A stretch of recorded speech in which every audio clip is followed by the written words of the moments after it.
You'll hear a conversation between John and university staff. Now you have some time to look at questions 1 to 5.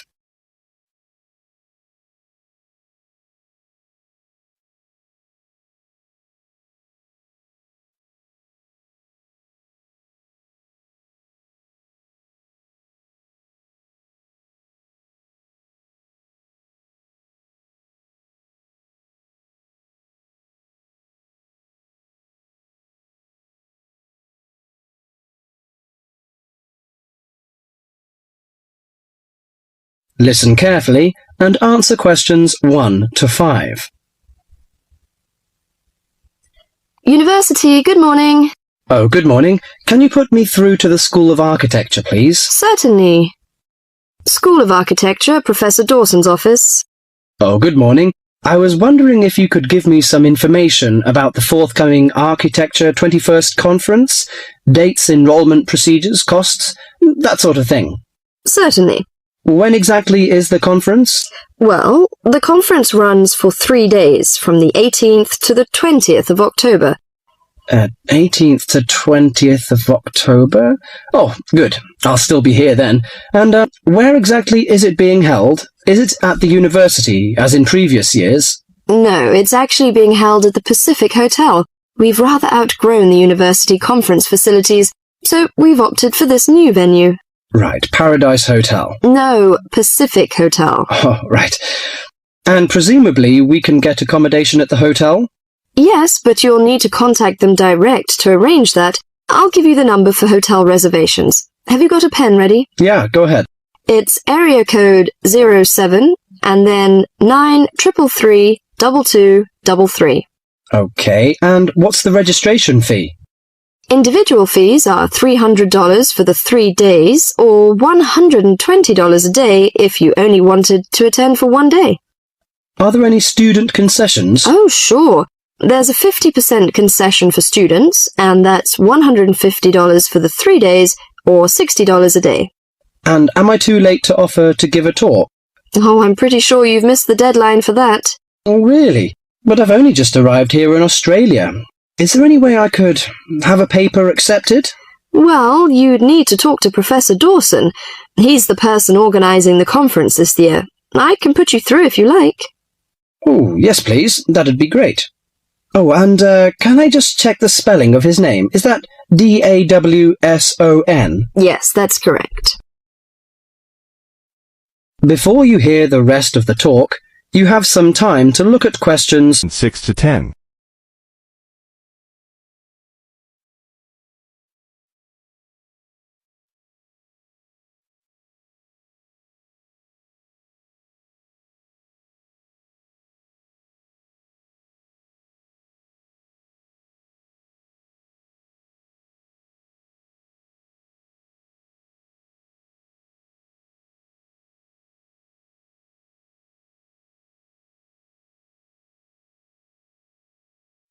Now listen carefully and answer questions 6 to 10. Professor Dawson speaking. Oh, hello. My name is John Helston. I'm an architecture student at London University. I'm here in Australia for 3 months, looking at energy-saving house designs. Right. I'm interested in giving a talk on my research at the conference, but I believe I may have missed the deadline. Well, strictly speaking, you have. The closing date was last Friday. Oh, no! But we may be able to include your paper if it fits into our program, but you'll have to be quick. Okay, what do I need to do? Send me an outline of your talk, and make sure you'd include an interesting title for the talk, something to attract the delegates' attention. Okay, interesting title, right? The outline should be no more than 300 words, though. Right. I should be able to keep it down to 300 words, but would 400 be okay? No, not really, because we have to print it in the proceedings, and we just don't have the space. Sure, I understand. And also, can you send me a short CV, the usual stuff, name, age, and qualifications, that sort of thing?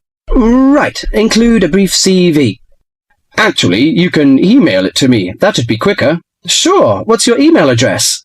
Well, the best thing would be to send it to the conference administrative officer. The address is admin in lowercase, you know, in small letters. Right, so that's admin@uniconf.edu.au.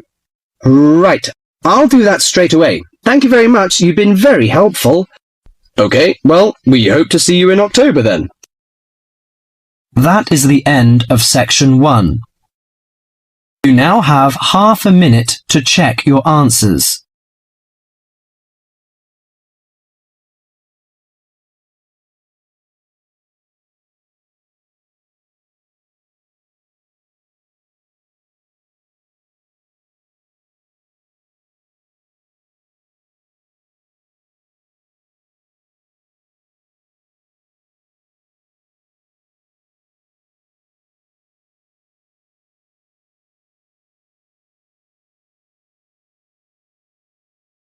Now turn to Section 2. Section 2. You are going to hear a talk given by Madeline. She is going to introduce the recreational facilities on campus and in town. First, you have some time to look at questions 11 to 16.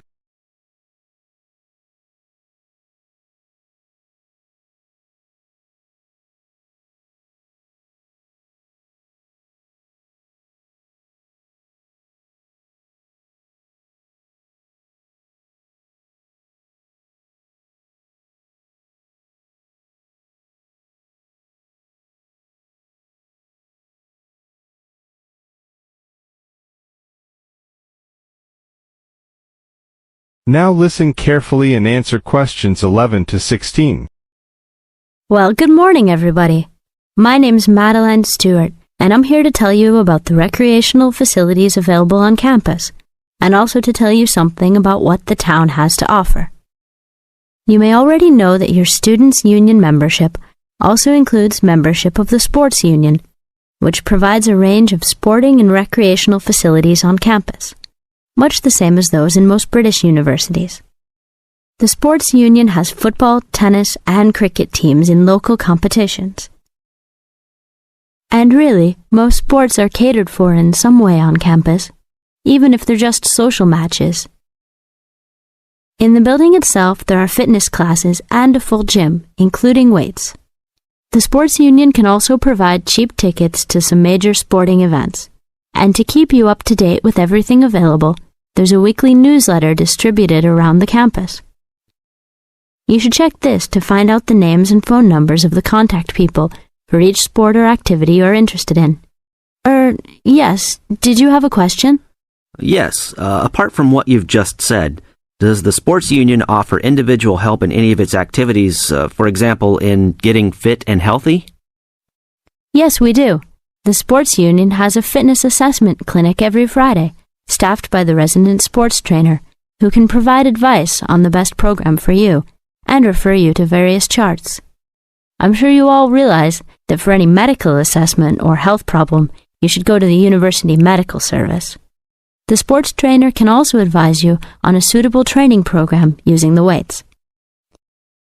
First, you have some time to look at questions 17 to 20.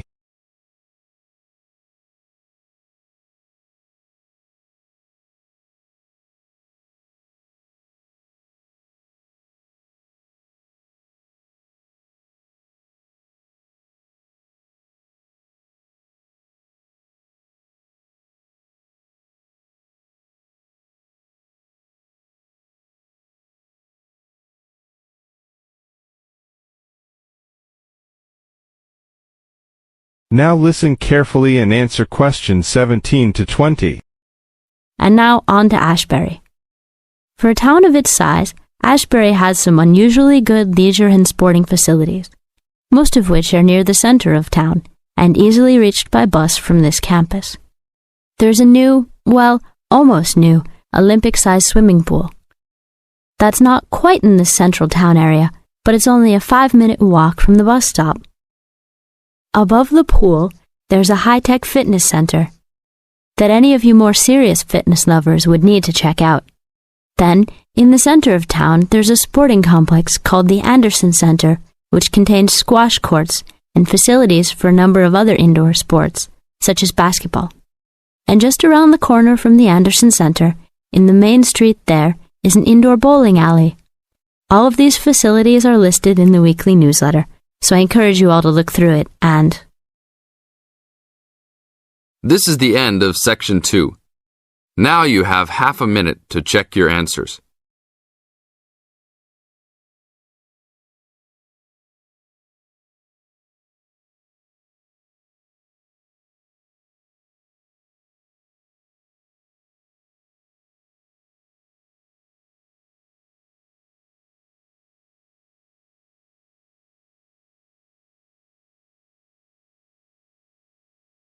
Now turn to Section 3.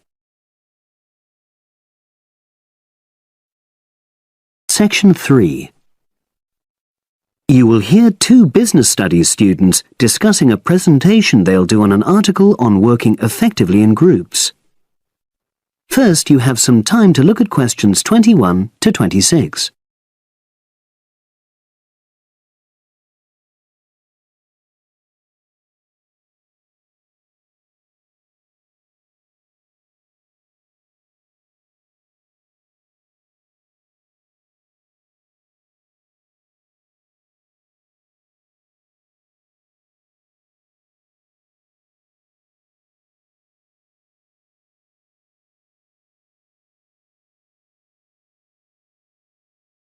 Now listen and answer questions 21 to 26. So, Brad, what did you think of the article on group work? Oh, hi, Helen. Yeah, it was pretty good, with helpful pieces of advice on how to make group work effective.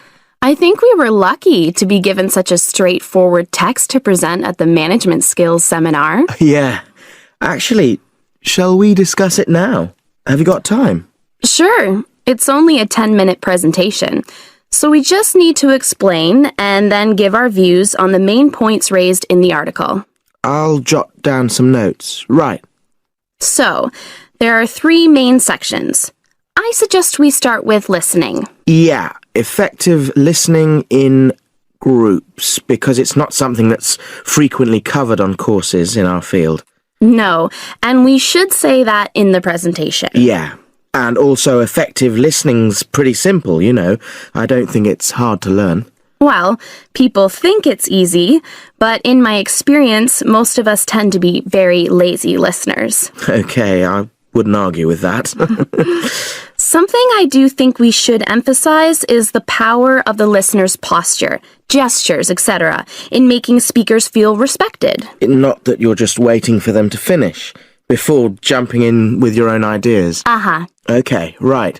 The next section is on goal setting. Let's make sure we're clear what the article says on this. Yeah.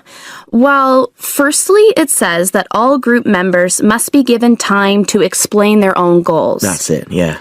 And then, did it say that the whole group should agree on common goals? That's a bit too strong. It's more that everyone's agendas should be equally acceptable.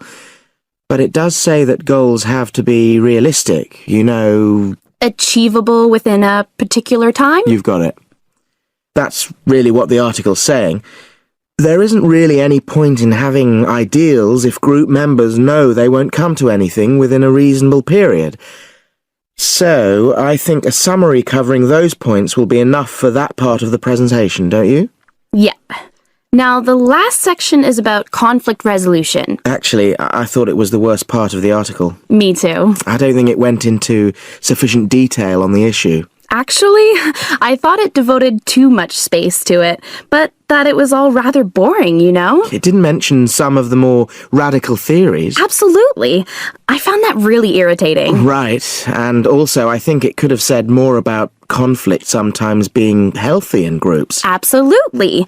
It just mentioned rather glibly about how we should avoid thinking of winners and losers, and that quick resolution of conflict is always desirable. Without explaining what these terms mean? Well, it gives quite detailed definitions, but doesn't develop a proper argument. Right.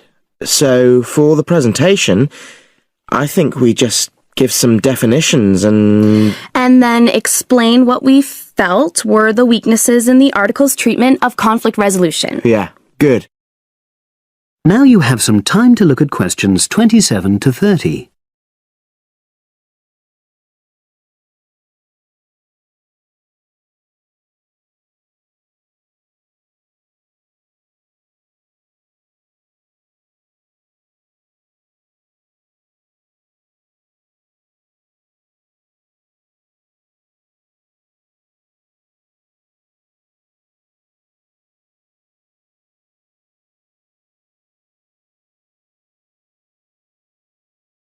Now listen and answer questions 27 to 30. So, let's think about what we have to prepare for the actual presentation. Well, I suppose we'll use PowerPoint, but I'm hopeless at using it, especially if it has any visuals. I really have to look into doing a course on it because I know I'll need it in the future. Don't worry, I'm quite happy using PowerPoint and I'll put it together when everything else is ready. That's a relief. But yes, do that later. Okay. Now, I heard the tutor saying we have to include some well-chosen quotations from the article. I'm not sure if we do. I'll email him to find out. No need, I can just have a look at the specs he gave us when he set the task. That'll be quicker. But the tutor definitely said we have to prepare a handout to go with the talk. I'm not really sure how we do that. Sarah did one last year. Who's she? She's doing the same option as me in marketing. I'll ask her advice on what to include. Great. So that just leaves the bibliography at the end. I suppose it'll mainly be articles. Yeah. So we'll just look on the web, and we can leave that till later. But we've been advised against that? Well, we could have a look through some journals in the library. I think we should start by looking through module handbooks. I think that'll give us some good leads. Yeah, you're probably right. So, that's all the topics. That is the end of section 3. You now have half a minute to check your answers.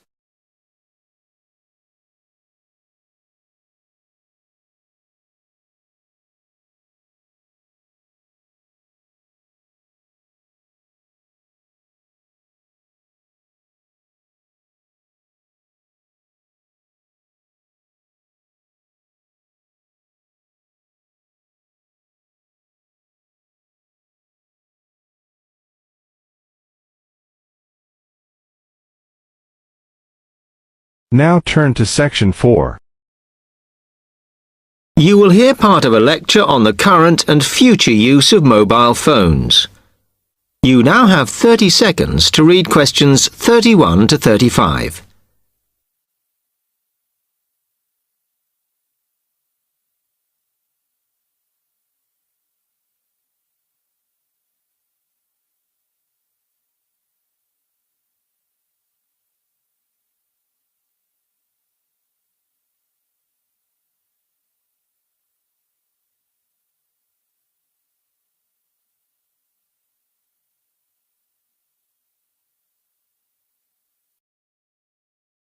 Now listen carefully and answer questions 31 to 35. Okay, now today we're looking at changes in communication, and specifically changes that have just happened or are likely to happen in the next few years. Key to this is the mobile phone, which is increasingly being seen as an all-purpose system rather than just a phone. If you only use your phone for texting and making calls now, you will be amazed at how you'll be using it in the future. The technology has been developed for a range of other uses. For example, phones could be used so that if you are meeting someone and they get lost, you could send them a map of your location to help them. This will save all those complicated explanations over the phone and our poor friends or colleagues trying to drive and find out where they are at the same time. And if you get bored waiting, or if you're traveling, for example, you will soon be able to see TV news on your phone as it is actually being broadcast. This means that you won't have to miss any of your favorites if you were away for a few days. Most people have got used to texting now, and young people send pictures to each other. But what is exciting is the possibility of putting music with them before you send them. And it's not all frivolous. Phones are going to become even more critical in business and education. Some recent developments have a highly practical usage. So, for example, as lecturers, we will be able to send everybody a text to let them know if lectures have been cancelled. And the new phones could have a further use in education, as well as business, as they will enable us to go to any destination, such as when we are doing a field trip, for instance, and from there to send data directly to a computer so that we can access it when we get home. This means we will no longer be limited by what the phone can store. You now have 30 seconds to read questions 36 to 40.